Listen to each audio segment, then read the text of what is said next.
अगला क्वेश्चन देखिए, इसको हम बोल देंगे क्वेश्चन संख्या 4।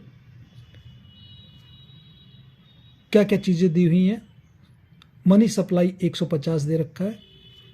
ट्रांजैक्शनल मनी डिमांड जो है वो 0.5 दे रखा है। स्पेकुलेटिव मनी डिमांड जो है वो 105 माइनस 150 दे रखा है। और इससे आपको LM कर्व खींचने को कह रहा है। इससे कह रहा है वो LM कर्व खींचने को कह रहा है। तो कैसे खींचेंगे LM कर्व, उससे आने से पहले मैं आपको बता दूं, जो डिमांड इन मनी होती है MD, मनी डिमांड जो होता है 3 तरह से हमारे सामने आता है। हम घर से कुछ खरीदने जा रहे हैं, ठीक है, हमको कुछ पैसे अपने जेब में जो चीज़ खरीदनी है उसके रख लिए, यानी चीज़ों को खरीदने के लिए जिन पैसों की ज़रूरत होती है, जो डिमांड है क्रिएट हुई है, वो कहलाती है ट्रांजैक्शनल। जो भी ट्रांजैक्शंस कर रहे हैं उसके लिए ज़रूरत वाले पैसे। उसके बाद दूसरा है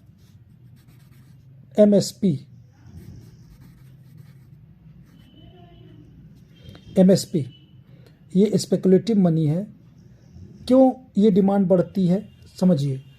अगर हमारे पास कुछ पैसे हैं, हमको ये लगता है कि आने वाले समय में मारुति कार का शेयर का प्राइस, मारुति के शेयर प्राइस बढ़ जाएंगे, तो हम जाकर के उन पैसे को खर्च करके और मारुति का शेयर खरीद लेंगे, ठीक है। उन पैसों की हमको डिमांड नहीं रहती। लेकिन हमको लगता है कि आगे आने वाले टाइम में कोई चीज़ सस्ती होने वाली है।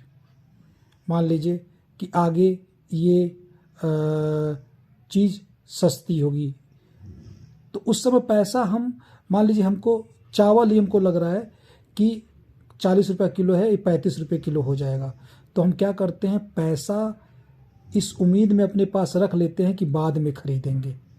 तो मनी की डिमांड स्पेकुलेशन में बढ़ गई। मनी की डिमांड कैसे बढ़ गई, स्पेकुलेशंस में बढ़ गई। तो अगर हमको लगता है, एक इकोनॉमी में लोगों को लगता है कि बॉन्ड के प्राइस या शेयर के प्राइस घटने वाले हैं, तो मनी की डिमांड इकोनॉमी में बढ़ जाती है। इसको स्पेकुलेटिव डिमांड कहते हैं। उसका तीसरा प्रिकॉशनरी है। प्रिकॉशनरी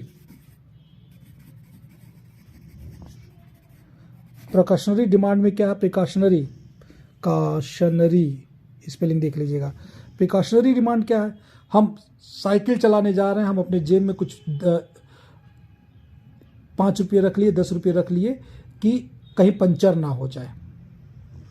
तो कुछ मनी का डिमांड किसी इकोनॉमी में इसलिए बढ़ जाता है कि हो सकता है कोई घटना ना हो जाए, कोई जिसको कि हम प्रिकॉशनरी अपने पास रखते हैं।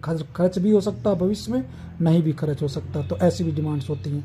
तो टोटल मनी डिमांडेड जो होती है वो इन तीनों का योग होती है। अगर कोई दिया है, नहीं दिया है, तो उसको क्या करेंगे, हम जीरो मान लेंगे इसमें से। नहीं तो ये MD जो होती है, MT plus MSP plus M precautionary, MP, ठीक है।